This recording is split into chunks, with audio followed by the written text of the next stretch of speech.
अस्सलामुअलैकुम दोस्तों, welcome back to our channel find Urdu. आज हम वर्ड सिनेरियो का मतलब समझेंगे। सिनेरियो का मतलब होता है मंसूबा या सूरत हाल। ये अक्सर किसी सूरत हाल या मामले को बयान करने के लिए इस्तेमाल होता है जो कि फ्यूचर में हो सकता है या हो रहा है। मिसाल के तौर पर अगर आप कहें अगर बारिश हो गई तो मैच कैंसिल हो सकता है, ये एक पॉसिबल सिनेरियो है। The scenario of the meeting getting delayed is quite likely.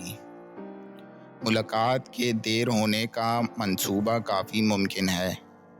तो दोस्तों, ये था सिनेरियो लफ्ज़ का मतलब और इस्तेमाल। उम्मीद है अब आपको समझ में आ गया होगा। मिलते हैं नेक्स्ट वीडियो में। शुक्रिया।